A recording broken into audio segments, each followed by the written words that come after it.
G'day everybody, Gary from Supertech Electronics, and we're going to show you how to remove a stereo head unit from an Lexus IS250.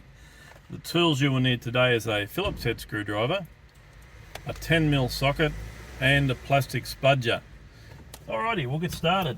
The first two parts we're going to remove are these two parts here. Now you'll need to get the spudger under those, and you'll need to pry them off and pull it back towards that area there. Same with this one. And pull it down. Now, it will expose 3 screws. 1, 2, 3. Same with the other side. We have ours removed.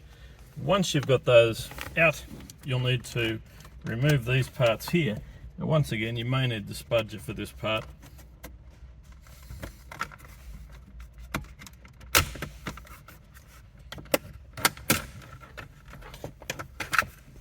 Okay, put that aside somewhere safe so you don't damage it. And we'll do the same with this side.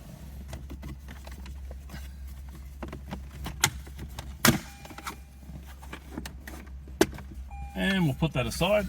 Alrighty, now we're going to remove this section here. It is held in with an electrical connection, and it is held in with clips.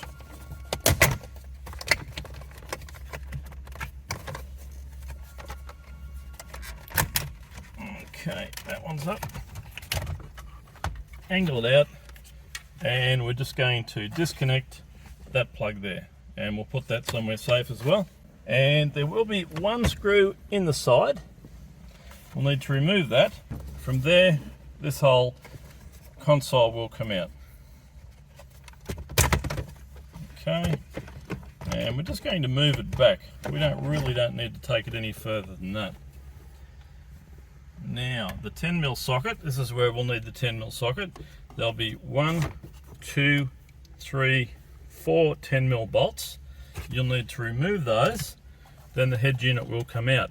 It is held in with some electrical connections, which we'll unplug. Ours is unplugged, and we'll take the stereo head unit out. It's just held in with clips. And as I say, there are electrical connections. You'll need to remove those. They only go in one place, so don't worry about getting them in the wrong place when your stereo comes back from Supertech Electronics for repair.